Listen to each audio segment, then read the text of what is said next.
Good afternoon, everyone. I can see that people are starting to filter in now.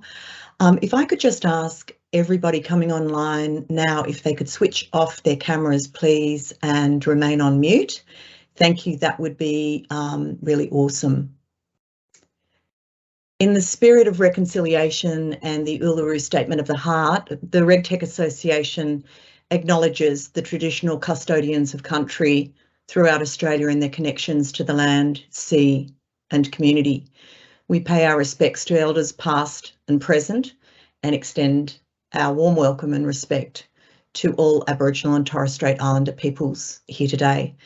And a big warm welcome to all of you and to our members for our second RegTech for Better Government event. And a special warm welcome to those who have joined us from an astounding 15 countries. Included in those countries are in North America, United Kingdom, Europe, UAE, South America, Asia and Africa. Just a reminder to please switch your cameras off. Thank you. We're about to publish some new research which not unsurprisingly indicates that 54% of the RegTech respondents currently have fully deployed solutions in the financial services sector, because that's the sector that I guess RegTech is most well known within. So that's just over half. The other lion's share of deployed solutions, though, are in government at 35%, which surprised me a lot. And this is speaking to the great appetite that we are seeing right now. Regulators and government are both keenly tuned into RegTech. And today we have a very diverse group not only joining us to present, but also coming along as delegates today. And they're from diverse government and regulatory agencies such as transport, industry, science, Premier and Cabinet, Treasury, primary industry, maritime, agriculture, families, housing, customer service, insurance regulation, central banks, financial services regulators, and we even have the City of London. The last event towards the end of 2021 resulted in some astounding 600 post-event downloads, which points to this interest that I just spoke of, and in particular has emerged since the pandemic. The government appetite is really high around RegTech, as governments everywhere are seeking to find better and more efficient interfaces with its citizens and stakeholders. And RegTech offers such a wide array of different ways to improve these interfaces. And one of the reasons we founded this program was to allow government and regulators to freely share how they are solving problems using RegTech, and to connect and to learn and to drive RegTech adoption forward. We are delighted today to be joined by our lead sponsor, Objective Corporation, and our program sponsor, OneBlink, who have supported the development of today's program, and both are leaders in the government as a customer field. And both organisations are actively expanding their global footprint. So thanks to Ben and Darren and their respective teams. I'm grateful to both of you and your organisations for leaning in today and getting this great program put together. The team at Objective are also working on some groundbreaking regulatory research in Australia and New Zealand that I know Ben is going to talk to. And they've also recently launched a similar survey for the UK markets. So mark my words, this is a global phenomenon. Yesterday, I had an opportunity to speak directly in person to Australia's Minister for Science and Industry, Ed Husic, and he sent his apologies that he wasn't able to attend today, but he wanted to impress upon me that he recognises the importance of RegTech for government. And yesterday he underlined the importance of government supporting the SME tech sector and supporting the industry through improved accessibility and procurement. So thank you for taking the time to join us today. Since the beginning of the pandemic, we've had nearly 15,000 people from 85 countries attend our programs, and today is extremely well attended with around 260 registrations. Today will be recorded and every delegate will receive a recording. Cameras and mics off, please, unless you are presenting. And mark my words, if you leave your camera on and you walk away, the team will probably bump you off because you'll get spotlighted as a speaker. If you have questions, please do put them in the chat. Don't be shy. What I would ask you to do is sometimes the descriptions on people's names aren't very good. So can you state your name and please direct your question to the person who you would like to answer it, and we'll either try and deal with it through moderating the session today, or you may be lucky enough to have the actual presenter jump online and answer your question directly. There will be some polls that are showing intermittently throughout proceedings today. What you will see is a little box pop up right in the middle of your screen. We've tried to make them bright and breezy. You don't have to think too hard about the answers. So pretty much you can tick and flick, and then the boxes will disappear and your vision will be fine from there on in. So just in terms of what's going to happen now, I'm going to introduce our first speaker, who's going to do some opening remarks for us, and then I'm going to hand over to Ben Hobby from Objective, who's going to MC the rest of proceedings. So it is now my great pleasure to introduce our first speaker, Kylie Hargreaves. Kylie is the chair of the Australian Alliance for Energy Productivity and the Deputy Chair of the Regional Development Australia. She has over 25 years experience in federal and state government, include a decade working overseas in Europe and the US.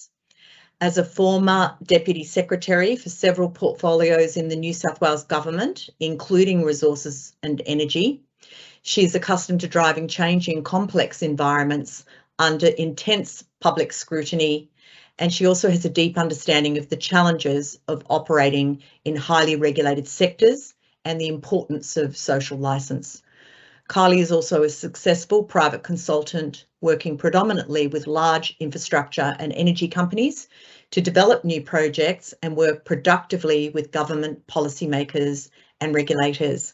Welcome to you, Kylie.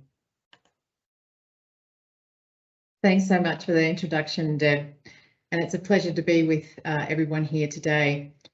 I thought probably the best way I could actually contribute to today's session is to share with you some of the observations from my own experience in government and also as private sector consultant trying to help large infrastructure companies to navigate planning and environmental regulations.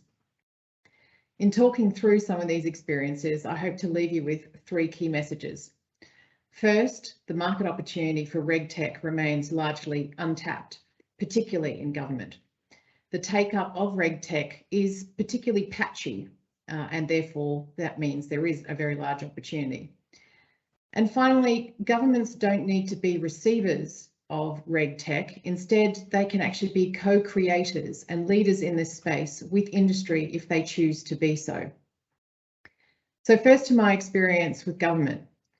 At different points in time, I've been responsible for highly regulated sectors, from liquor, gaming and racing to Crown lands, resources and energy. Whilst in resources and energy, I asked my team to develop a dashboard of key indicators for our mining licensing system. The dashboard covered the usual things like the numbers and types of applications being received, the processing times, the nature of the decisions, whether they were approved or declined, as well as a category of licenses which were on temporary hold. So this is usually because there's some problem with the application that needs to be rectified before it can continue to be processed. I got pretty worried when on my dashboard I could see that the number of licenses on hold only ever got bigger. It never seemed to get smaller. So I asked for some more information on the licenses in this particular category, including the age of the licenses.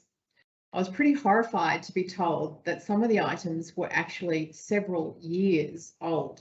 I had anticipated perhaps a couple of months, but no, several were actually years old. I couldn't understand how this could actually be possible. So I asked the team to randomly pull some of the files and walk me through them. The first thing I discovered was that absolutely none of our licenses were digitized. Literally, all of them were still paper licenses. And this included physical survey maps of the license areas, some of which were so old that they had to be kept in a specially climate-controlled room because the paper on which they had been drawn was vulnerable to decay. Then it became clear that because the files were actually paper-based, they physically had to travel from one unit to another unit for processing. This meant that there was no single comprehensive view of either the mining company itself or in fact the various mining licenses it held with the New South Wales government. Every unit had a slightly different picture of the whole.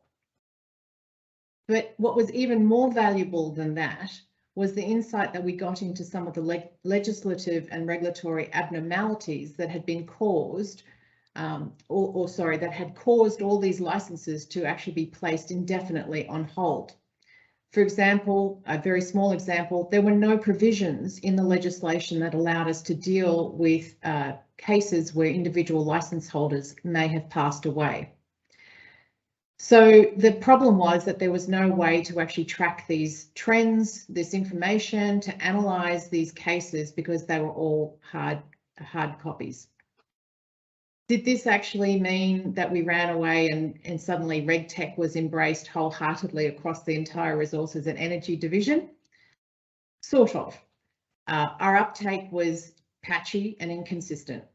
We first implemented an off-the-shelf RegTech solution in our mine safety division, which was fantastic and gave us massive amounts of insight into where to focus our enforcement resources or what kind of information we needed to give the industry to help them be more compliant. But then we sort of looked at trying to digitise some of our other areas, for example, our paper licenses. And this consisted of basically cutting and pasting the license details and all their conditions into a common shared Excel spreadsheet. So fairly basic digitisation. But of course, we actually began the journey to design an online application system, which would automatically manage the workflow within all of those different units that I spoke about before and generate the dashboards, the alerts, store all of the relevant information in the one common system. That system was known as the Titles Management System, and it was finally launched in December 2019, which was actually about 18 months after I left the department, which goes to show how long it can actually take to get these systems up and running within government. But my point in actually sharing this particular license story is that regardless of whether you're talking about a license to operate a casino or to run a community club on government-owned land or to develop a coal mine, there are lots and lots of similarities in the licensing process. Name, rank, serial number, dozens of conditions of consent, reporting and renewal requirements, environmental bonds, the list goes on. And because very few agencies in Australia, at least, have fully digitised their regulatory activities, this goes to my first and my second key messages, which was we've only just begun the digital regulatory revolution. Take-up is patchy and inconsistent, which means that there is still plenty of market potential. So switching very briefly to the private sector, is the use of RegTech more universal outside of government? Well, in my sector of large-scale infrastructure, I'd have to say no, it's also patchy and inconsistent. RegTech take-up is strongest in the areas you'd anticipate: finance, safety, cybersecurity, and document management. But in other areas like environmental compliance, it's very rudimentary. Considering the reputational, financial, and indeed operational impacts non-compliance in this space can create, I find it surprising that despite clearly having the financial resources available to implement more sophisticated solutions, many of my infrastructure clients choose to manage their planning and environmental regulatory functions via the use of Excel spreadsheets. In trying to understand why, governments and private sectors seem to consider many of the same things. What is the current complexity and pace of regulatory change expected? What's the nature of non-compliance penalties? Are they small? Are they large? The level and effectiveness of the current manual resourcing that's allocated to the tasks, the level of system customization and organisational disruption, as well as digital literacy that might be required to change the system, and of course the overall costs and benefits. But it's that overall costs and benefits where I think the governments have far more to gain from effective e-regulation than individual corporations. Government regulation affects thousands of businesses with sector-wide and economy-wide impacts. Furthermore, governments have many unique advantages when it comes to leading the RegTech development. After all, they are our social, economic and environmental custodians of our economies. They are the keepers of the legislation and the regulations, and they have some of the largest reserves of finances, people, case studies and data sets in our country, which is my third and final message that I wanted to leave with you this evening. Governments are in many respects the natural drivers of the digital regulatory revolution, and I look forward to them seizing the opportunity in partnership with many of you here today. Thank you. Thanks so much, Kylie. And in the words of the Carpenters, I couldn't agree with you more. We've only just begun. And there's got to be a better way than Excel spreadsheets, that's for sure. It is now my great pleasure to introduce my good friend Ben Hobby. Ben has worked within technology and collaboration industries for over 24 years, spanning a career across the globe. He currently leads the RegTech line of business at Objective Corporation. And Objective is an Australian-founded global technology innovator specialising in regulatory, content planning and building solutions with offices in Australia, New Zealand, Singapore, the UK and US. The RegTech innovation team, some of whom are on the line today, primarily based in New South Wales, is one of the 4 world-class development centres specialising in creating outstanding software for government agencies and regulators. Responsible for specialist RegTech products, Objective RegWorks and Objective Reach, the team works across a range of regulated industries to help regulators make intelligent, consistent decisions, increase their productivity and improve safety outcomes for the communities that we're all part of. Welcome to you, Ben. And just before I hand to you, could I ask everybody who has a camera on to camera off, please? That would be awesome. Thank you so much. Otherwise, we might think you're the next speaker. Thanks, Ben. Over to you. Beautiful. Thank you, Deborah, so much. And I really appreciated Kylie's comments there at the start. Really resonated, I'm sure, with a lot of us. But the comment about government being co-creators in RegTech, we wholeheartedly believe in. And what we wanted to share with you in this next segment is what has been titled Scratching the Surface. And as I go through in quick succession, I think here, a few snapshots of a bit of content from what we saw as the result of the inaugural government regulatory technology survey that was conducted earlier this year. What you're going to see, and Hong, get your fingers ready for the rapid fire to move slides as we go, that the use of digital technology to improve outcomes, which is RegTech, it really is just scratching the surface. Next. When we think about what is RegTech for government, you've probably seen various headlines out there that are espousing RegTech using artificial intelligence, drones, IoT devices, maybe even cameras that fulfill a lot of functions such as detecting drivers holding mobile phones. That's been in the news even recently. There are a lot of innovative RegTech implementations out there these days using these type of technologies. One great example that we saw was from a previous BRI cohort startup called Intelligent System Design. And they work with the Australian Federal Department of Agriculture to use AI for detection of biosecurity hazards. And there'll be a link to the story posted in the chat group just now if you'd like to have a look at what they've been doing. However, I think the message that we wanted to get across just in these few minutes of introduction, and at the end you will be able to receive a link where you can download the full report, that RegTech for government is much more than just these eye-catching tech headlines. Next, please. More broadly, what we saw from the responses, and there was a wide range across different regulators, there's an increasing need to manage and analyze these large, complex data sets. So the technology is highly relevant, yet what we found with some of this leading edge tech is that only 2% have fully deployed these types of emerging technologies. So there's a lot more at play and a lot more growth. Next, please. So looking at the survey itself, we really wanted to accomplish 3 key items here. And that was, what are the key benefits of RegTech to be gained? The barriers and the maturity of RegTech adoption, and what types of technology are actually being used today.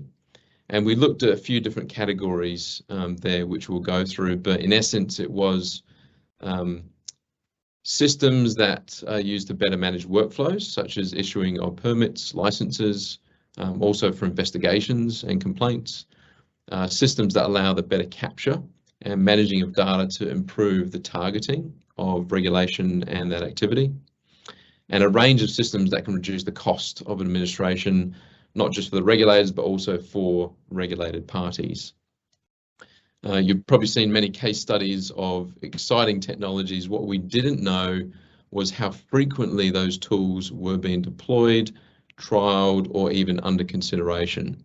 And all of that was uncovered as part of the survey. I should also mention that there was a pretty even spread here between national government in New Zealand, as well as state, territory, and federal government across Australia as part of the responses. Next slide, please, Hong. One of the first key findings was that respondents considered the streamlining benefits for regulated entities has the highest potential to lift productivity and outcomes in regulation. Followed pretty closely behind, but you can see there's quite a big difference between that number 1 finding and then the third finding. These were the top 3. Number 2 and 3 were supporting improved compliance by regulated entities with more accessible information and improved efficiency and better support for field staff. So we have seen a really impressive example. If we go to the next one, Hong, thank you. One of these, the best examples of a regulator who is streamlining today and has adopted an end-to-end solution is the Wage Inspector in Victoria. And there'll be a link again popping up in the chat here where you can have a look at the video that they have produced recently on how they've gone about turning the tide on wage theft in the state, in the state of Victoria. One thing that Kylie mentioned was, and I'm sure our audience will have great appreciation for the amount of time that it can potentially take to roll out these solutions. And the Wage Inspector in Victoria is a great example because they managed to do it in a very quick amount of time. They had 12 months to roll out as a new regulator in the state to put all of the systems and processes in place. Next, please. The second key finding that we analysed as part of the results was using RegTech for permitting processes. And this is something that transformed our lives as we all went through the last 2 years of COVID, where you had a vaccination certificate that was uploaded to Medicare. You then used a state or territory-based app for QR code check-in. Hopefully that is a little bit in our distant memory already. And I think the service agencies did an amazing job of supporting a very rapid deployment of that technology for the purpose that we needed it for at that time. More broadly, the survey results showed that adoption of technology to transform permitting and licensing regulatory functions still has a long way to go. Web-based portals or mobile apps for permitting is seen as highly relevant by regulators. To date, 25% reported that they had fully deployed this. I think we're really encouraged by the next percentage that you can see on the chart there. 44% are trialling or have partially deployed these systems already. A frequent complaint that we've heard from individuals and businesses is that they can't track how applications are progressing. And expectations now pretty high when it comes to the tech that we see in our consumer life. If you can track a parcel on Amazon from Manila to London, however, only 14% of regulators reported that they had fully deployed systems that allowed applicants to track the approval progress. If we go to the next one, please. One very comprehensive approach that we have seen to transforming critical licensing is a solution that's currently being deployed by police in New Zealand.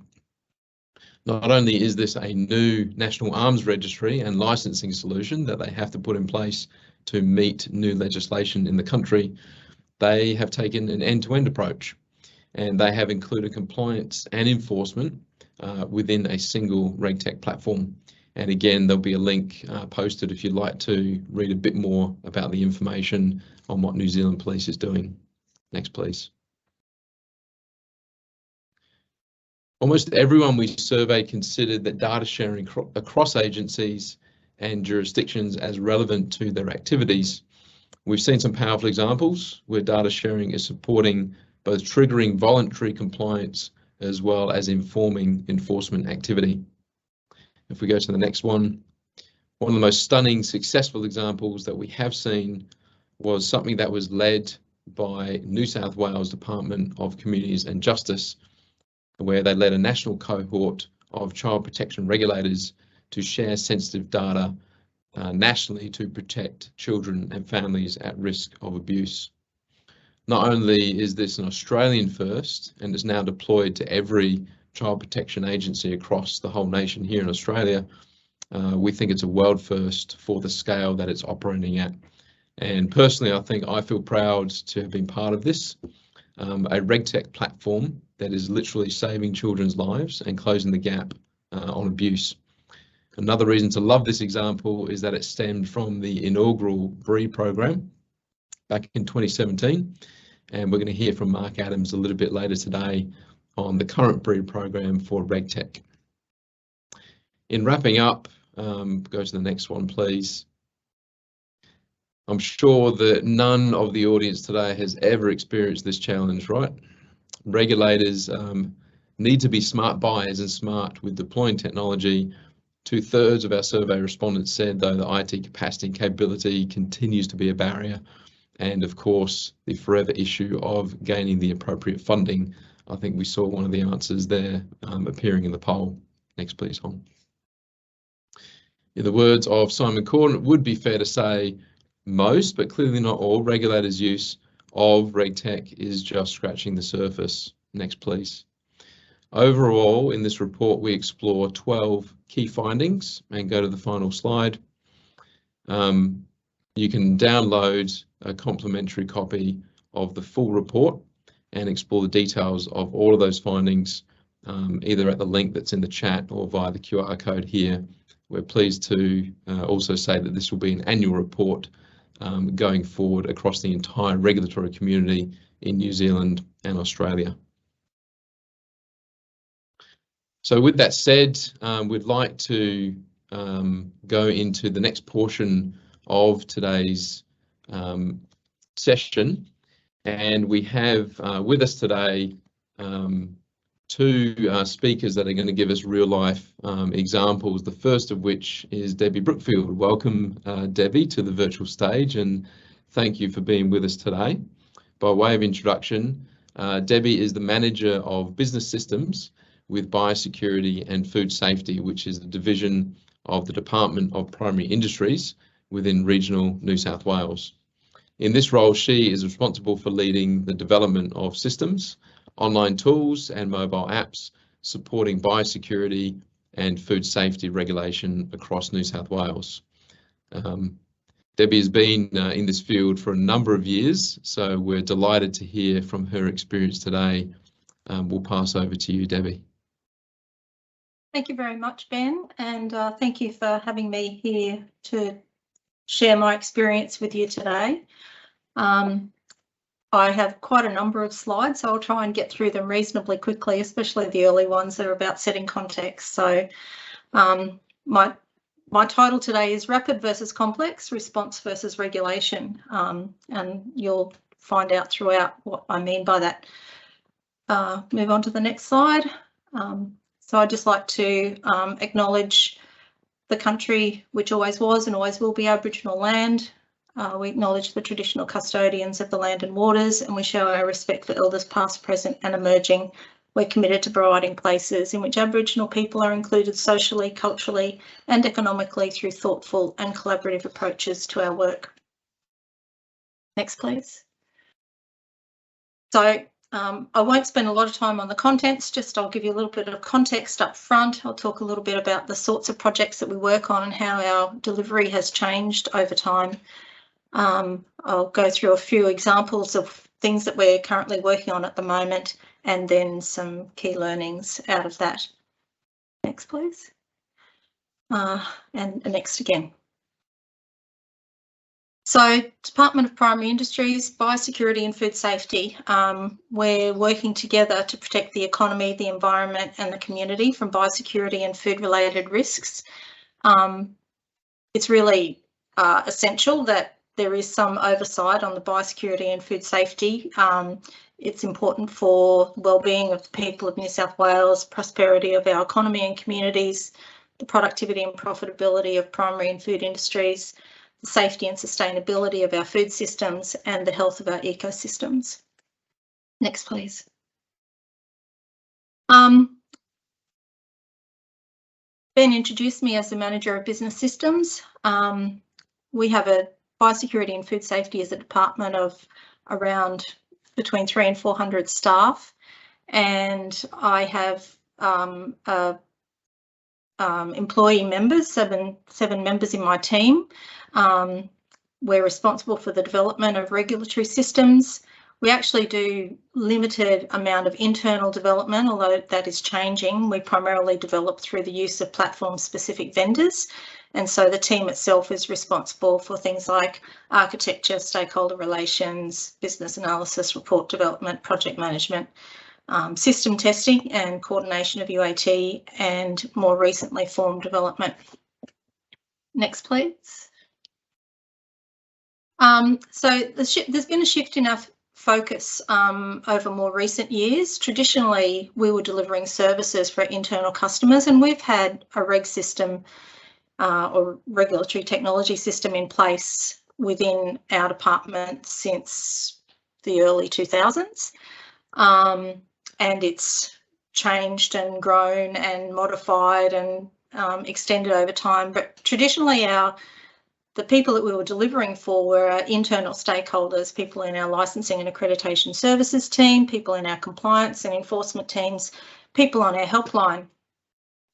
But more recently, because we're expanding further into the online space and delivery of apps and so on, we're dealing more directly with external customers in the first instance. So whether they're farmers like dairy or pig farmers or oyster farmers or fishers, poultry and egg farmers, beekeepers, even things like plant products, hemp and poppy producers, a whole range of primary industry type functions that are regulated to different extents.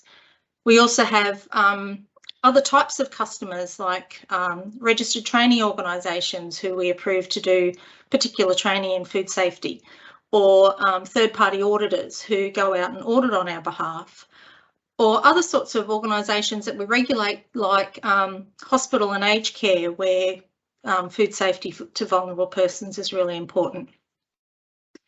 And in the biosecurity space, there's also an animal welfare imperative. So we regulate in the exhibited animals and animal research space.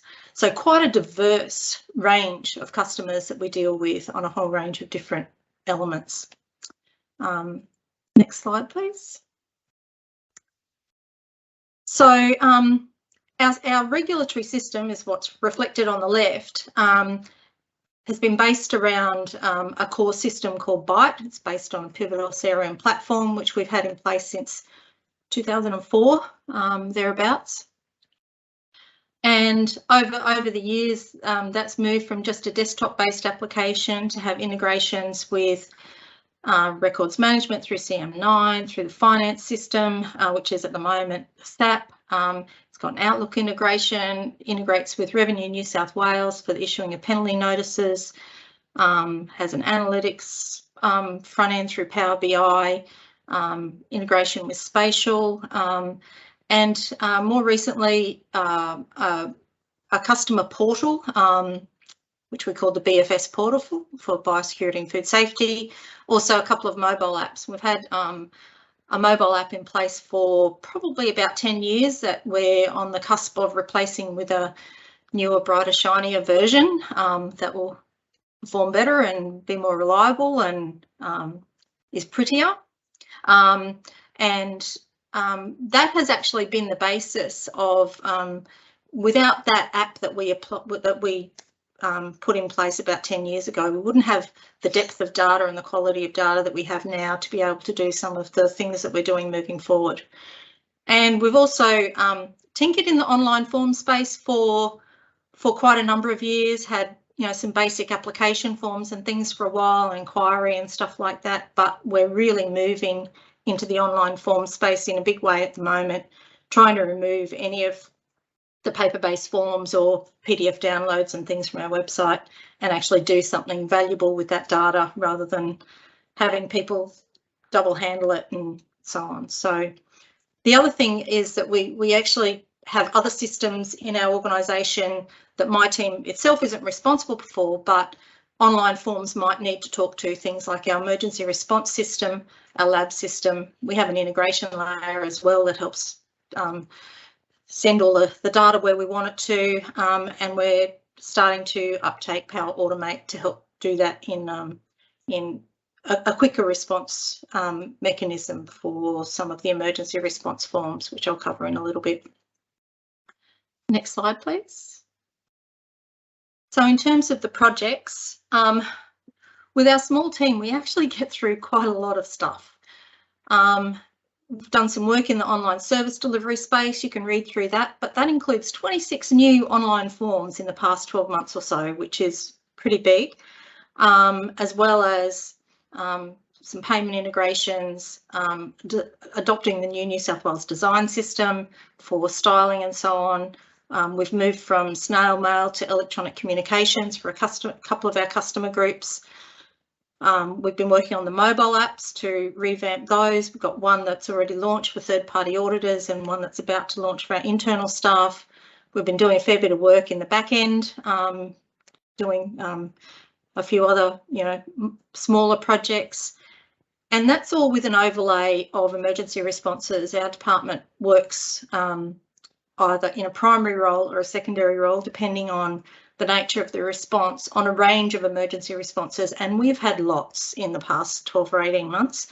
We had fires and then floods. We had the Japanese encephalitis outbreak for pigs. We then had more floods. We've had varroa mite for bees. We've had more floods, and now we're getting ready for foot and mouth, which is in Indonesia at the moment, and hopefully never makes it to Australia because it has big impacts if it does. Next slide, please.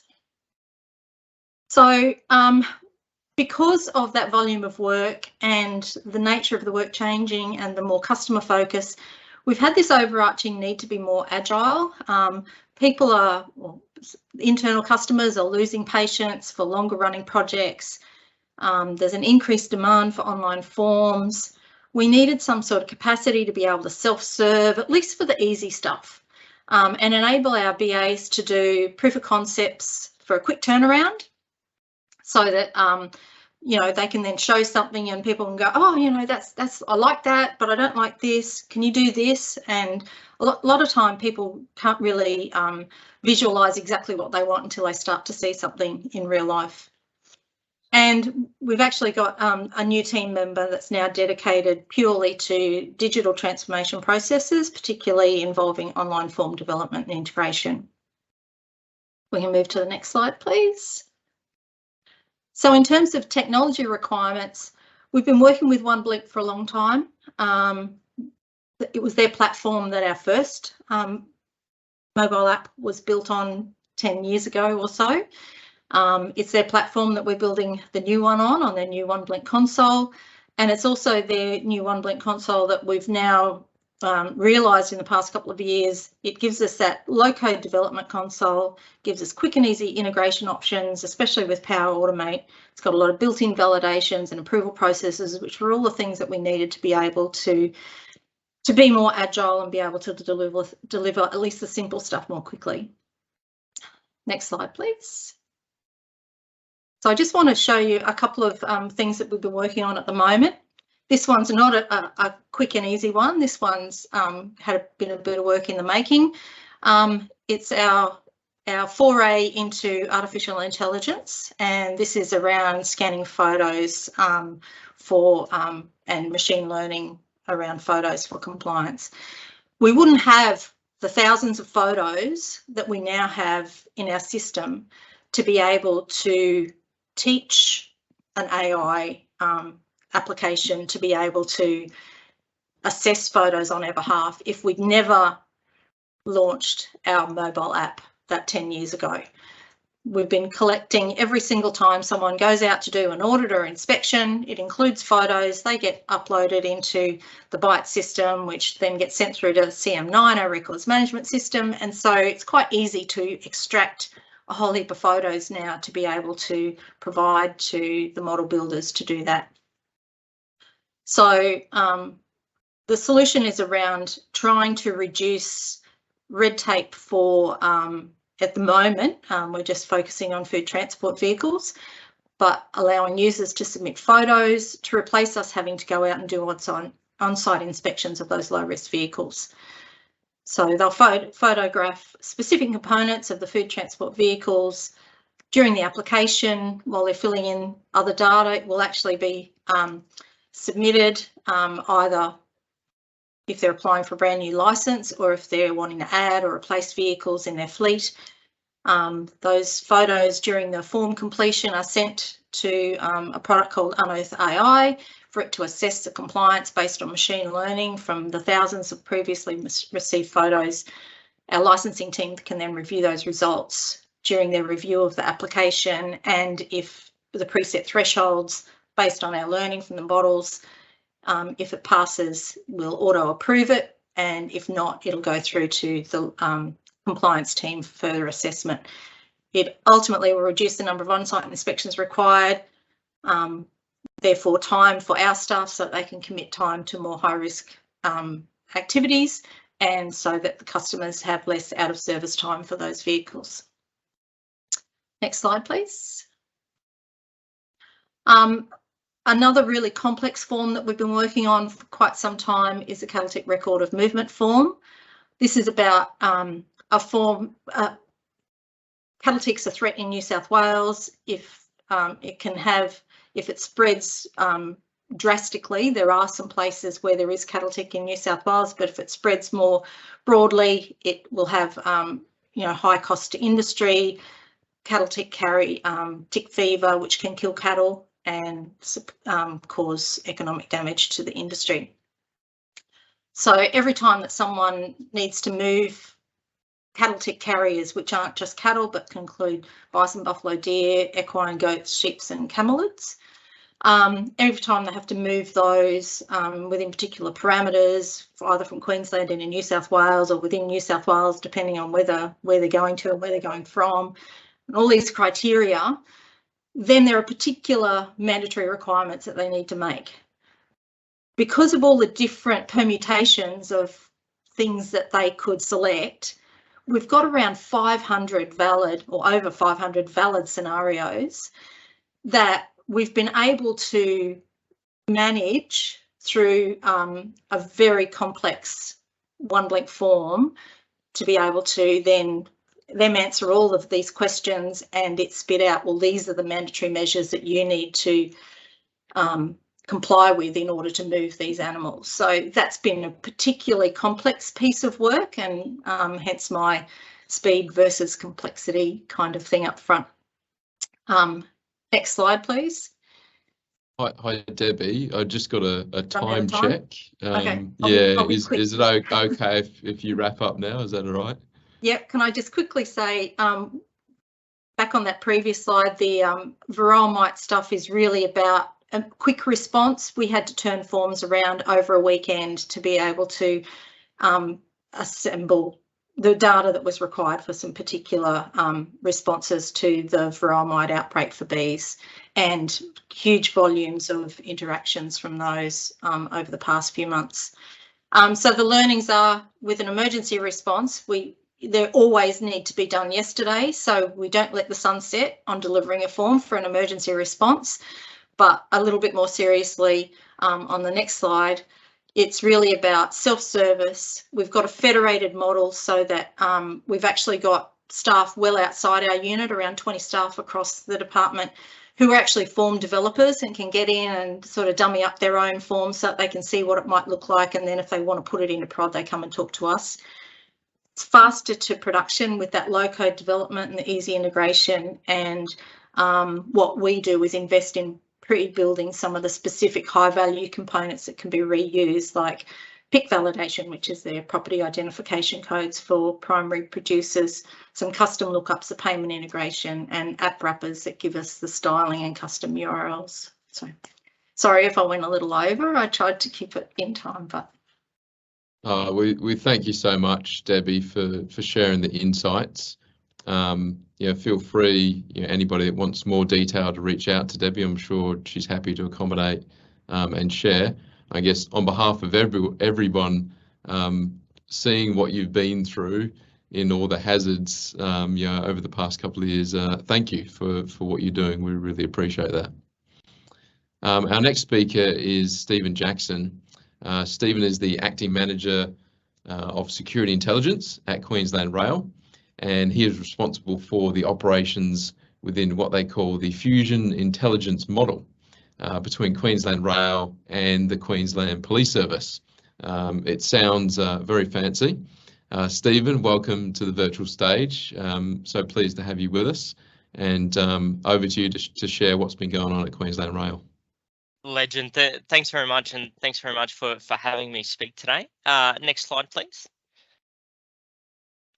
So what I'll touch on, provide a bit of context and talk throughout. So full disclosure up front, I'm definitely not an ICT person, operations focused and a military background. So forgive me for not using the correct terminology, but I'm sure you can appreciate that someone who's not an ICT person can obviously lead, roll out and lead organisational change and roll out a regulations work database that influences and is used on a daily basis across Queensland Rail.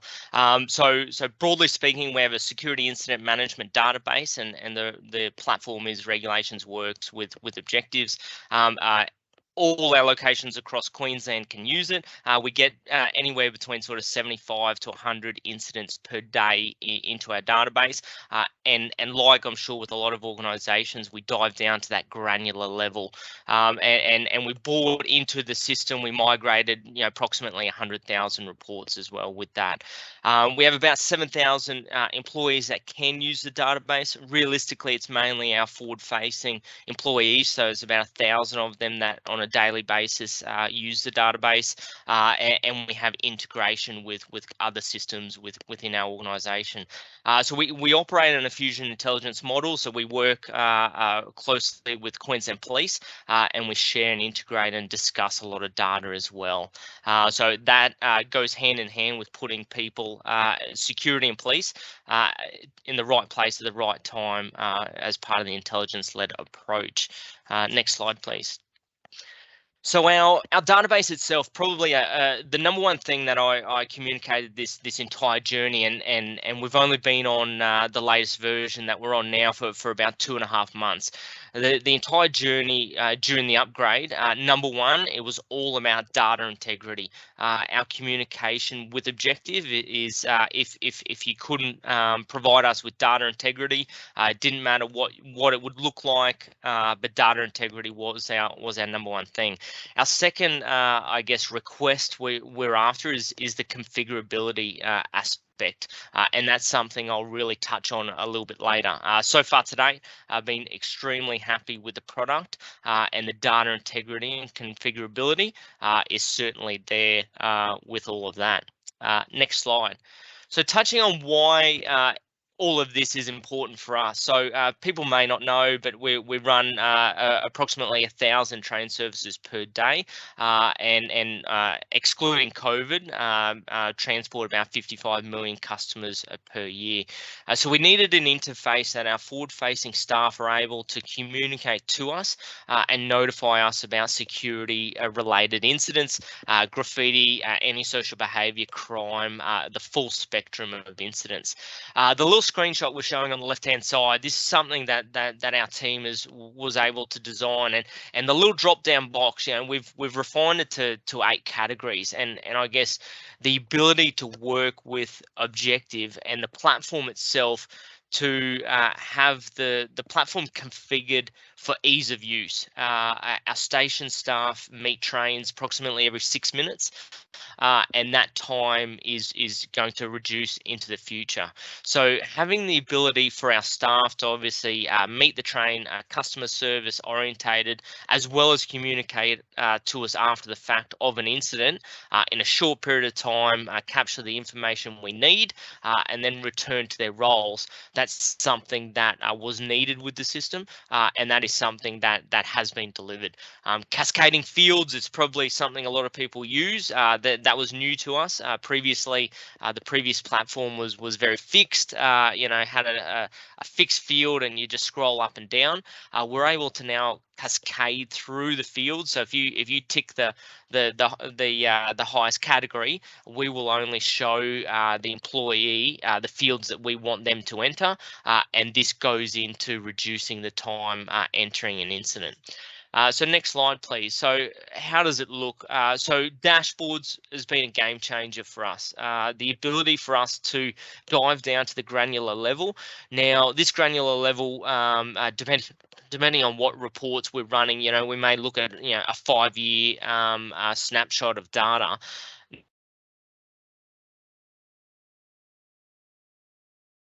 Respectively update fields. Now, that can only be done based on what has already been written, where obviously Queensland Rail, we have over 12,000 CCTV cameras. So if we've still got that CCTV footage, and we notice that we're missing fields in the database to dive to that granular level, we can obviously review CCTV, update the database, so that in 1 to 5 years time we get a request, we need to look at legacy data.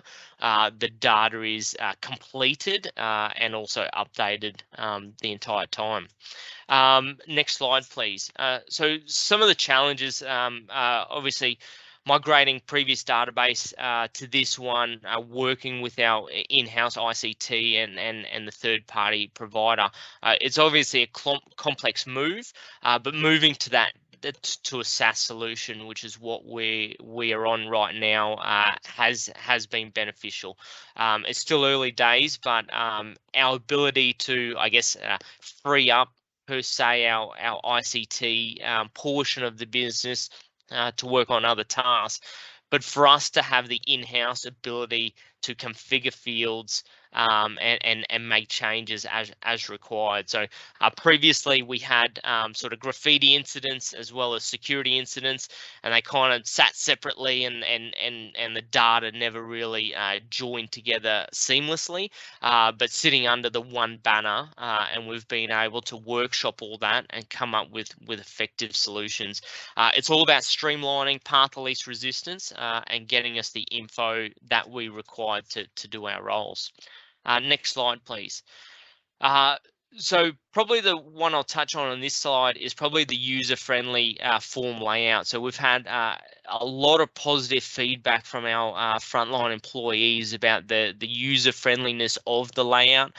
It is also mobile capable, so our work inspectors operating within the corridor, instead of taking an old school camera, taking a photograph, SD card, upload the system, eventually drops into us, they're able to take this on their tablet, take a photograph in location, upload it straight onto the system. So that's been a real game changer, both in the office and out of the office as well. Next slide, please. I'm sure everyone uses photographs, or a lot of people would as well. For us, a photograph as well as also incident details is highly important. We operate at a forensic level, so any of our images or data kept within the database can be used at a forensic level, whether that be for policing or court and restitution purposes as well. So it comes back to that number one point of data integrity being the most for us. Next slide, please. So some of the data insights, so this data goes on to inform a number of programs of work, our risk, infrastructure and patrolling. We're able to allocate tasks to a different level and authority within the database, which has been a real game changer for us. Some of the reporting and diving to that granular level, we've been able to streamline our processes to go from tasks that would normally take us 6 weeks to do, and that's dropped down to basically 1 day. So that's been a massive game changer with the platform that this is able to enable. Next slide, please. So I mentioned before integration. We've got a number of systems within Queensland Rail that do integrate with this. One thing that we are very happy with has been the single sign-on capability. Previously, you'd have to log into our previous database. So you're already logged into the computer, you got to log in again. The single sign-on element is that time saver as well. You know, you're saving off a minute, and you've only got 5 of those, so straight away that single sign-on. The integration with our ICT has been highly effective, and moving to the SaaS solution for us so far has been very, very positive. It was something our sort of managers were a little bit hesitant with. I'm sure you know, everyone might agree that you know, SaaS solutions, you know, you're letting go a little bit of control, but noting the Australian standards and the standards of and the security and encryption, that was a big thing for us. The encryption of the data, that was one that our ICT were actually pushing us to go to this solution. Next slide, please. So some of the learnings has been just internal education and going along the journey. So you know, along this whole time, we weren't afraid to ask questions, and we were able to tap into the expertise the whole way. The engagement was a mutual journey. It was a journey, and I'll say that to anyone out there that you know, spinning up a database is not a fast thing, but it's a journey, and I'm glad we're there. I look forward to our first and future upgrades of this system, but I'm very glad we're on this latest platform. So that was the last slide. I've got no idea if that was over or under time, but Ben, that was the last slide for that one. You've done perfectly, Stephen. Right on time. We really appreciate you joining us today, and also a thank you to what you are doing there at Queensland Rail to keep us all safe, and to, you know, keep us secure. We really appreciate that. Thank you. Thank you. Well, we now move into the panel portion of today's session, and we are a few minutes behind, so I'll do the very briefest of introductions. You can see the panelists' names there on the screen. So as they come, it'll be highlighted on the virtual stage. We have with us today Mark Adams, who's the Senior Executive Leader, Strategic Intelligence and the Regulatory Efficiency Unit at ASIC. Welcome, Mark. We also have Kerry Burgess with us. Kerry is the Director of Digital and Program Delivery within the New South Wales Department of Customer Service. Welcome, Kerry. Thanks for being with us. We have Desiree Brown. Desiree, thank you for staying a little bit later today. I assume that you're in Wellington tonight. Desiree is the Manager for Government Services and is the Chief Privacy Officer for the Department of Conservation in New Zealand. And Gideon Holland, Gideon, welcome, is the General Manager for Policy at APRA. Thank you all to our panel for being with us today. If we do have time at the end, we may go to questions from the chat, but we do have some questions that are prepared. Maybe if I could start with Desiree there. You've had a lot of involvement with the technology that DOC has rolled out there in New Zealand. What can you tell us about the problem that DOC was looking to solve with a RegTech solution? So the Department of Conservation manages about a third of New Zealand's land on behalf of the Crown and New Zealanders, and there's approximately 3,000 staff performing a wide range of business activities around operational matters, compliance such as pest control, to treaty negotiations and government policy development, and of course serving our minister. And so that means there's a high level of engagement with New Zealanders on a wide variety of matters relating to the management of public conservation land, such as mining, recreational activities. So Government Services is the team that manages Parliamentary, Ministerial, Official Information Act requests and privacy work. And the problem we were trying to solve is that we were seeing a significant increase in the interest around environment and conservation matters, both for New Zealanders and government, which led to a significant increase in demand for ministerial advice and Official Information Act requests. And we were also facing greater scrutiny from New Zealanders, advocate groups, media, etc. And so and we had manual processes, ageing technology, which was at risk of failure, to support some of the most important work that DOC does for our minister.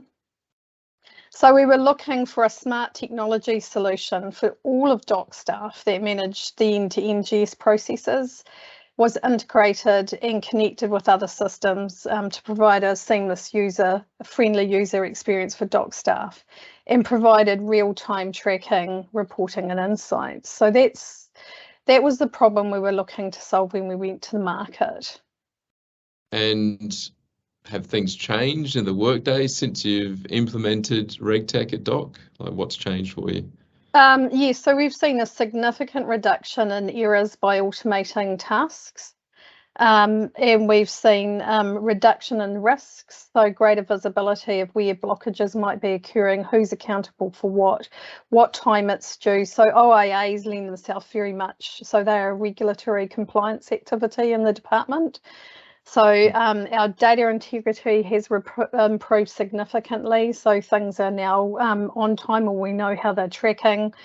And we've been able to embed really good practice to support people to do the right things, so such as templates get saved into our document management system, saved back into RegTech, so that it starts to create a virtual file. So people senior managers who need to make the decisions quickly have got all the information at your fingertips.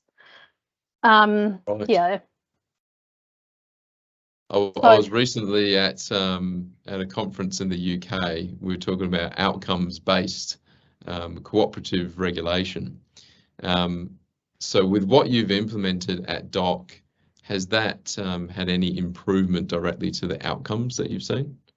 Yes, definitely. I think it's helped us fulfil better fulfil our statutory obligations around Official Information Act requests, and that is part of the scrutiny we face externally, both from media, ombudsman, and advocate groups often use it. So we also believe that the Minister is now receiving a better service around the timeliness and quality of work around correspondence, because we manage that in the database, and we sign up each parliamentary term to service level agreements, if you like, with the Minister. So we need to be able to measure those, and we have to report back to Parliament on those each year. So it's definitely improved our outcomes around the ability to do accountability and performance management reporting. Fantastic. I know it's always a spotlight working in conservation, particularly in New Zealand. There's a lot of attention that's on you constantly. Thanks for sharing those insights. That's right. Maybe now if we could go over to Mark. ASIC has launched this Business Research Innovation Initiative, or BRI. Yeah, as I termed it before, it's near and dear to my heart. We've been involved with it before, but specifically now aimed at RegTech. So what can you tell us about that program, Mark? Thank you, Ben, and great to be here. And it's great to hear everyone else's stories, which is always inspirational. So ASIC is the Financial Services Conduct and Capital Markets Regulator. And the Department of Industry, Science and Resources is actually the federal government department that administers the Business Research Innovation Initiative. It is a grants program which is supplied, I think, to technological services that can enhance potentially government policy and operational activities. So DISA took forward a program on RegTech, and they invited agencies to put in propositions. We were one of a number of agencies. 4 agencies were picked around their problems, and on those problems, essentially applications were asked from RegTech firms, startup and scale-up RegTech firms in particular, and 70-something entities applied for the problem that we put forward. That was assessed. 5 were successful. They received grants of $100,000 each to work with ASIC on a feasibility phase of this.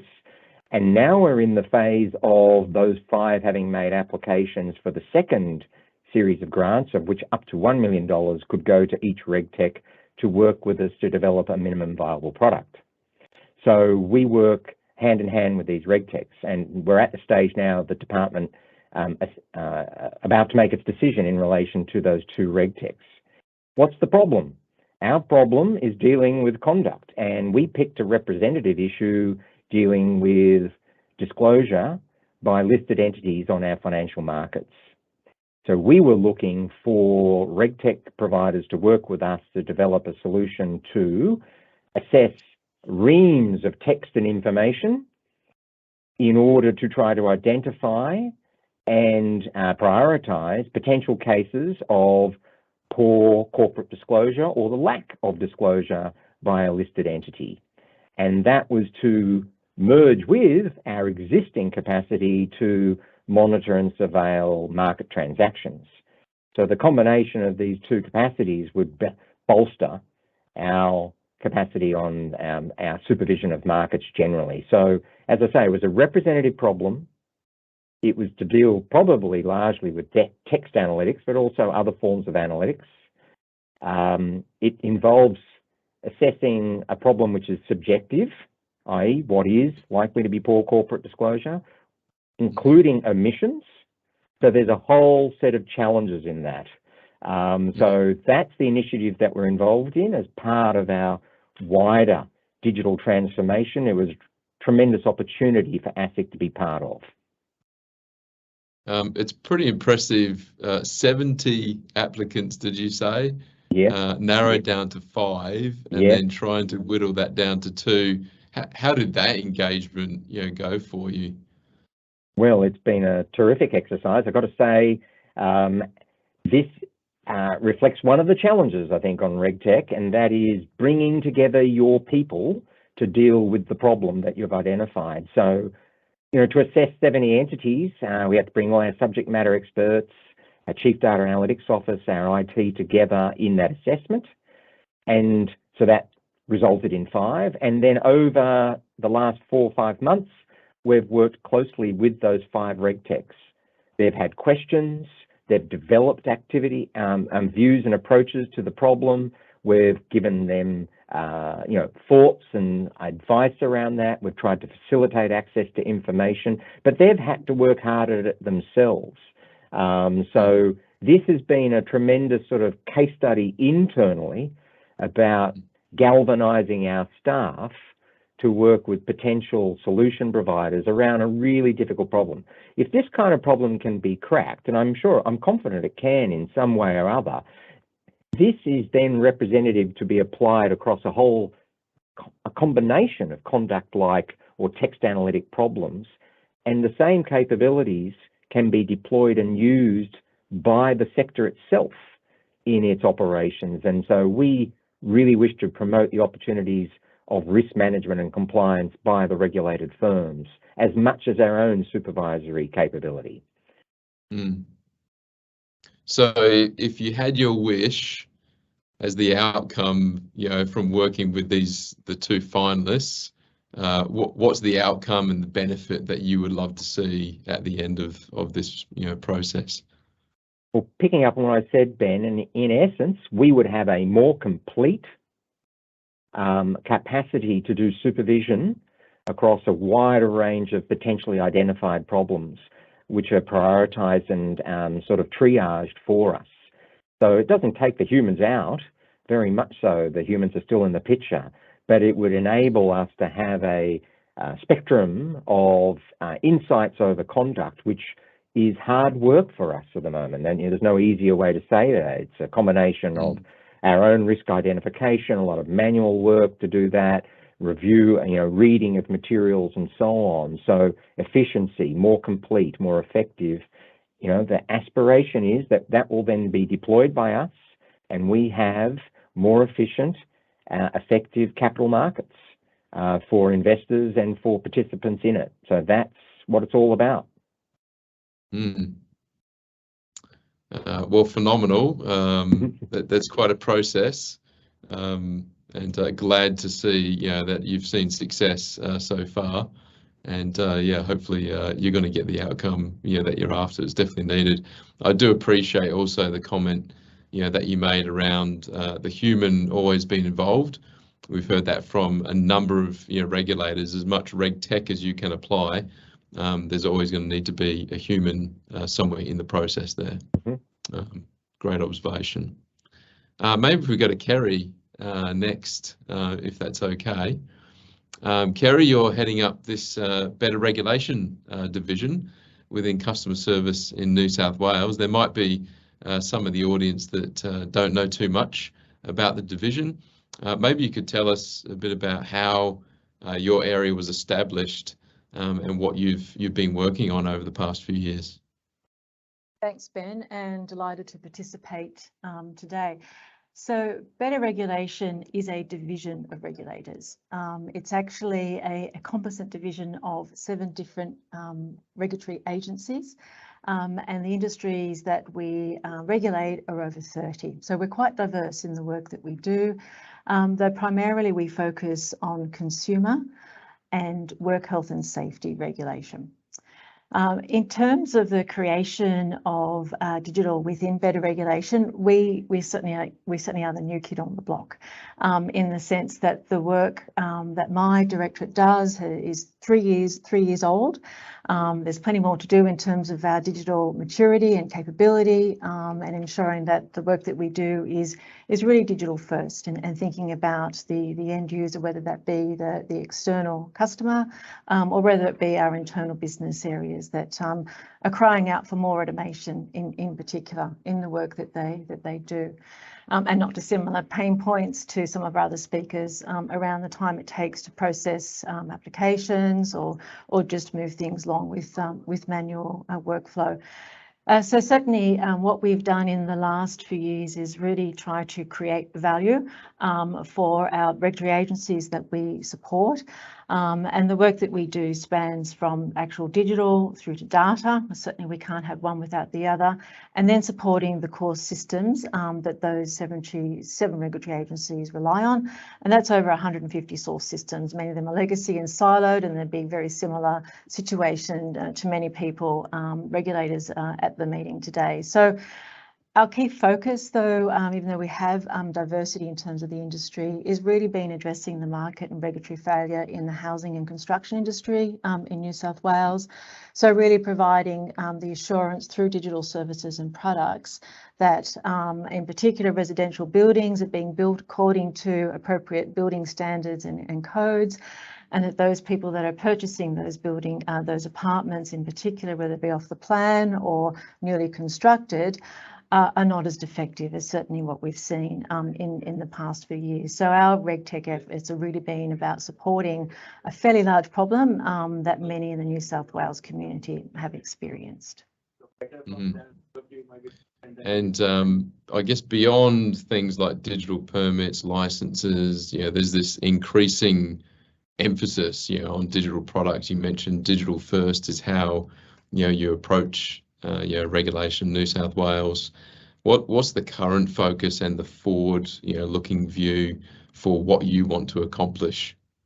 Oh, certainly licensing for us is the tip of the iceberg. It is certainly the first port of call in the way that many of our customers do interact with us, in the sense that they need a license or a permit to do something.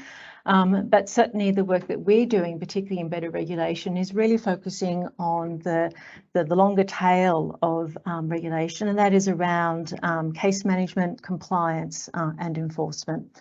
So it's about ensuring that we have the right digital and products to ensure that people who have licenses can then actually comply with what they're required to. So it's making it easier for them, but it's also making it easier for the end user to possibly interact with the development of that product. And a great example is if you are purchasing an off-the-plan apartment, we have built out a very large digital ecosystem called Strata Hub, and you're actually involved in that digital workflow.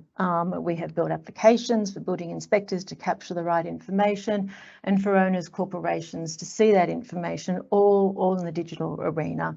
So making sure that everyone is part of that process and using digital tools and technology to actually facilitate that, but also to ensure that we are getting to market as quickly as possible in terms of providing consumers with the right information from a regulatory perspective. So being able to surface the information that we do hold in ways that make it meaningful to them to make informed decisions about the products and the services that they are purchasing. So certainly our work has gone beyond licensing. It's a very important part of what we do, but we are certainly building out, in a sense, digital ecosystems to support, as I mentioned before, that market and regulatory failure, through to the shorter and sharper end, which is around rapid digital deployment, which certainly was required during COVID, particularly around grant relief for the businesses that we support through that regulatory angle. So much more to come, it feels like, from what you're doing, but great work. Thank you for sharing that. We may come back with some general questions at the end here, which anyone can answer. I do want to get a chance to get over to Gideon though. Thank you for joining us today, and a bit of a different perspective. Maybe just give us a little bit of an insight as to what APRA's approach is to modernising the prudential architecture, and what you're hoping to achieve there, Gideon. Thank you, absolutely, and thanks for letting APRA be a part of this. It's really interesting listening to my peers, and in particular Kerry. A lot of the words that you were using were words that are close to APRA's heart as well. So better regulation, a digital first approach. These all feature really prominently in the transformation we're looking to achieve with our own regulation. So a little bit about APRA, and then a little bit about modernising the prudential architecture. APRA is Australia's prudential regulator. So we look after banks, insurers and superannuation, with a focus on making sure that there's good risk management, resilient balance sheets, financial safety and system stability. And we do that through standards that regulated entities need to follow, through guidance, and also through ongoing supervision. Our standards and guidance now totals around 140 PDFs on our website. So for anyone who wants to go and have a look, go Google APRA and have a look at the list. What we're really seeking to ensure is that regulatory framework, which we think has been pretty effective in supporting the financial system in Australia for the past 20 years, we're really seeking to ensure that is successful for the next 20 years and beyond. And when we think about some of the challenges facing the system, we think about digitisation, We think about changing expectations and the broader array of risks that entities need to focus on. When we think about new business models and new assets, such as crypto assets and so on, we think there's a range of challenges facing the system and facing the regulatory framework. So we're really trying to think through an approach that will build a framework that is clear, that is simple, and that is adaptable to meet that range of challenges. So how do we do that? Well, the tagline for us is modernising the prudential architecture, and if the world needed another acronym, we've invented one, so it's MPA for us. And this is really a multi-year incremental and evolutionary change that we're looking to achieve.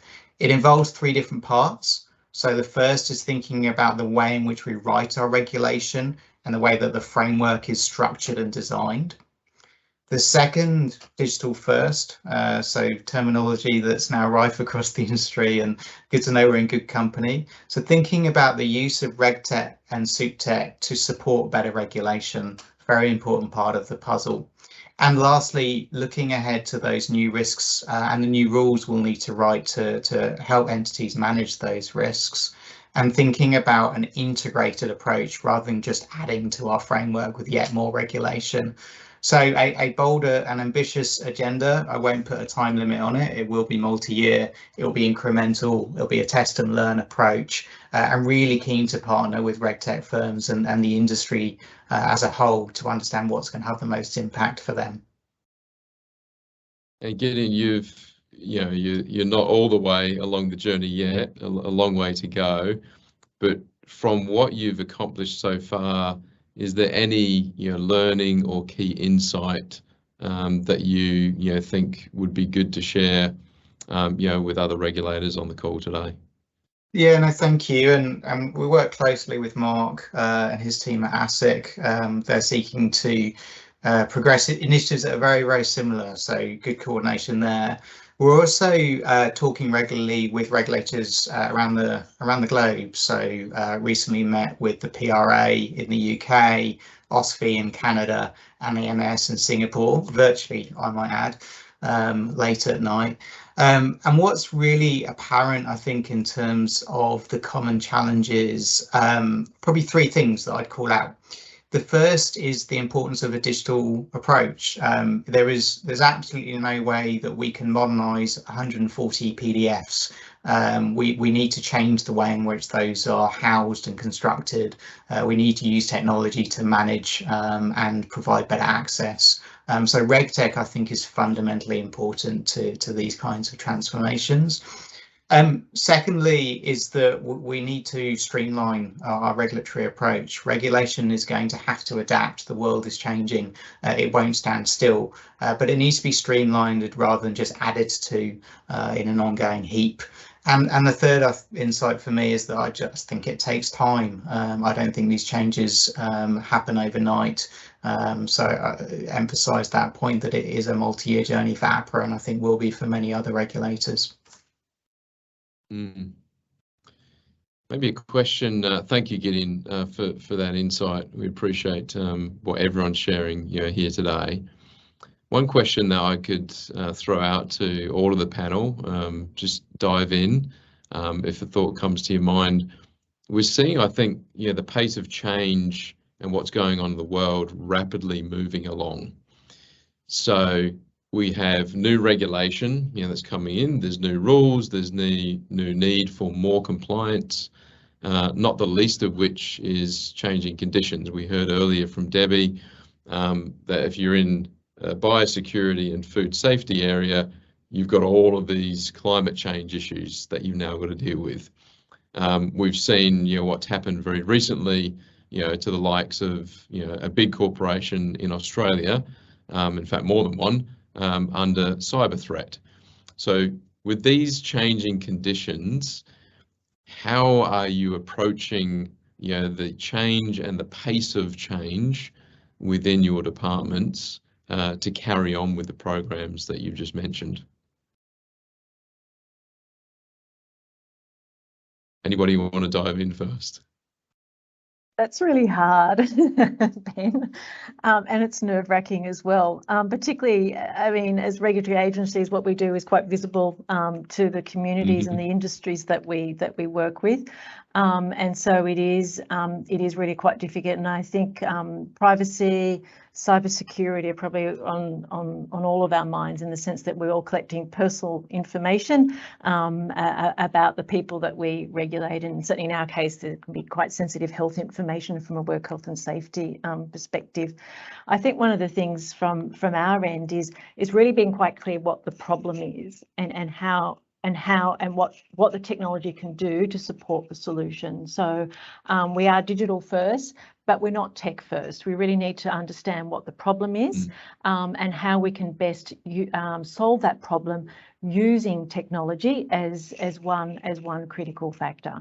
But staying ahead of the game, understanding what's available out there, because invariably there's that tap on the shoulder and you have to do something quite quickly. And certainly in our area, COVID was that tap on the shoulder that kept on tapping, and having to iterate and be able to deliver in short, sharp, agile way was a really critical way of coming to terms with that. So I don't have an answer. I've just got some observations of what we've had to do, in particularly in the last 2 years or so.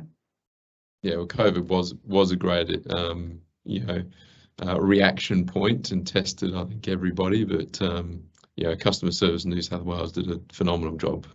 I think Mark had his hand up next. Just very quickly, I'd just add that I think, our leadership has, I think, taken the view that unless we are digitally transformed and accelerate that process, it is a risk to our existence.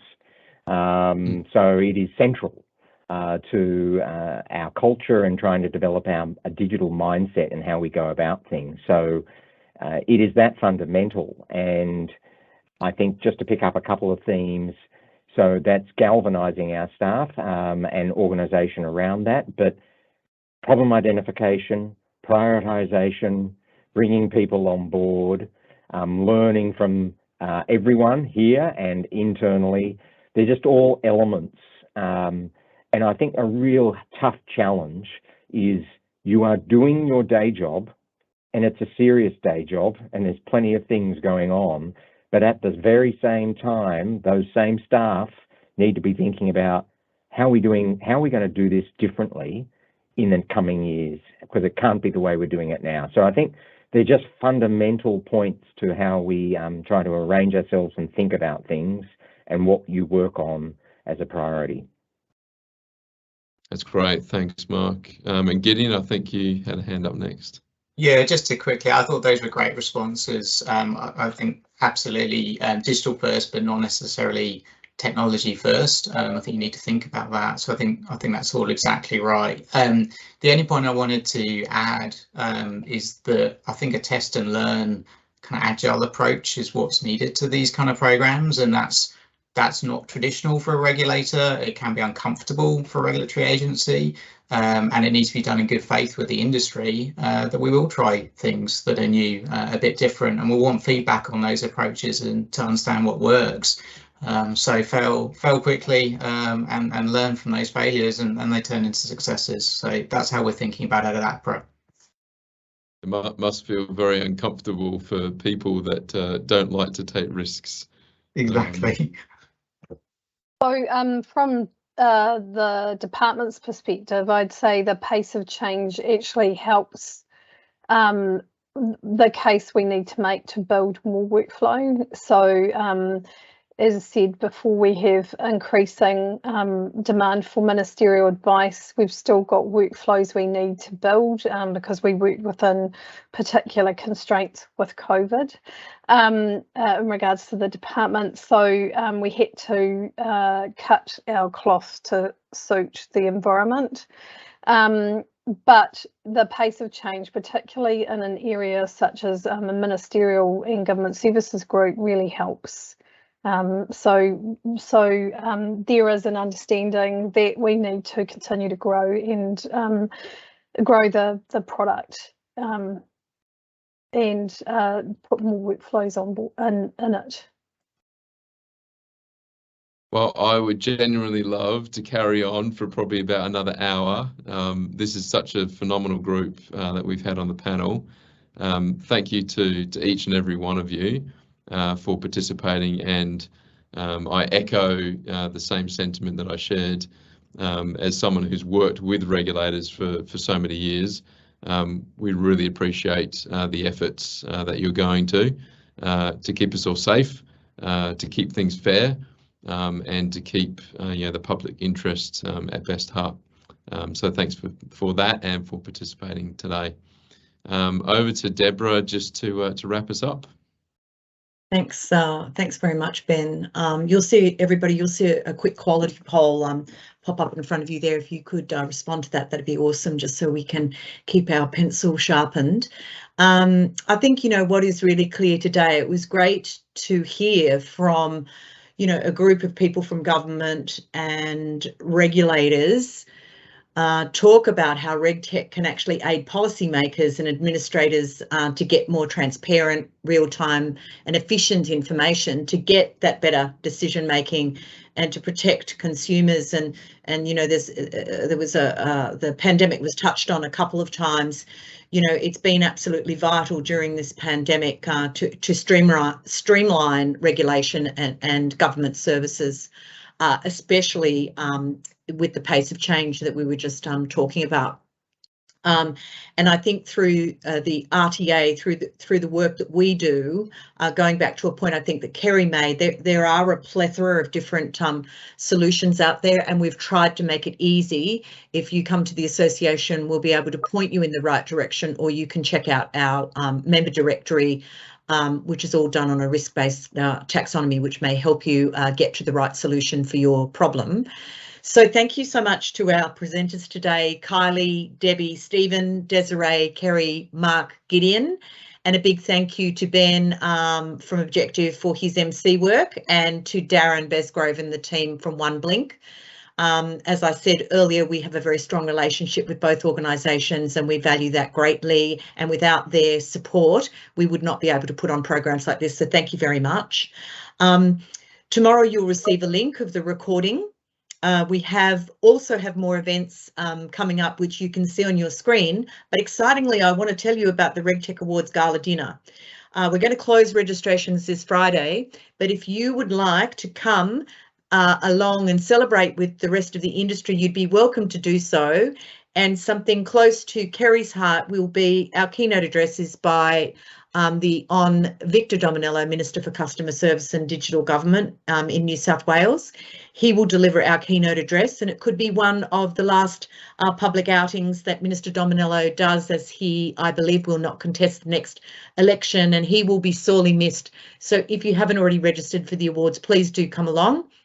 And then excitingly, the association is taking our offering on the global road, and in November we'll be running an event in Singapore at ING in Singapore, and we are partnering with the Singapore FinTech Festival. So I'll be at the festival and at various points with Team Australia as well during the festival, so please do watch out for us there. And then we're taking the show over to New York, where we're running an event at Accenture, which will be a RegTech showcase program. So if anybody on the line is a member of the association and you would like to present at either of those events, there are still some opportunities. Thank you once again for joining us today, and I wish you all a very good evening wherever you are. Thank you so much.